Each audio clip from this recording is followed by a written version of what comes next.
এই নে তোদের খাবার। এখানে একটা বড়তা আছে আর একটা ছোটতা আছে, তোরা দুজন ভাগাজুগাই খা। আরে আমি তো এই বড় বাটিটাই নেবো, কারণ এই বড় বাটিটা তুই খাইতে পারবি রে, তুই তো শালার মোটকার বাচ্চা। শোন রাজু, তুই সবসময় আমার সাথে এরকম করিস। আরে শালার মোটকার বাচ্চা, তুই যদি এটা খাস তা তুই আরো মোটা হয়ে যাবি। আরে বাবা, এটা তো দেখি গরুর মাংস আর নুডলস। আরে শালার মোটকুর বাচ্চা মোটকু, এটা আমি এখন অনেক মজা করে খাবো, তুই তাকায় তাকায় দেখ। বিসমিল্লাহ।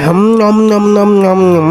কি যে মজা, এই খাবারটা এত মজা। আরে আজকে আমার কাছে এই গরুর গোশ আর নুডলসটা এত মজা লাগতেছে, আমি তো এটা প্রতিদিন খাবো। দেখি তো এই বাটির তলে মনে হচ্ছে কিছু একটা আছে। আরে বাবা, এটা তো কাঁকড়া, কত বড় কাঁকড়া। আরে মোটকা, এই দেখ কত বড় কাটকা, এটা এখন আমি খাবো। একটু ঝাল মাখিয়ে নি, ঝাল মাখিয়ে খেতে তো আরো মজা লাগবে। এই কাঁকড়াটা যে কি মজা, এই কাঁকড়াটা যে না খাবে সে বুঝতেই পারবে না এই কাঁকড়াটা কি মজা। একশোলা রাজু কিভাবে খাচ্ছে, আমারও খেতে ইচ্ছা করছে কিন্তু দিচ্ছে না। আরে মোটকা শোন, ওর থেকে তোর বাড়িতে আরো ভালো কিছু আছে। বাড়িতে কি আছে সেটি দেখার আগে আল্লাহকে ভালোবেসে থাকো তাহলে একটা লাইক সাবস্ক্রাইব করে যাও। তুমি কোন দেশ থেকে দেখছো একটা কমেন্ট করে যাও। বাবা, এটা তো গোল্ড, গোল্ড পেয়ে আমি অনেক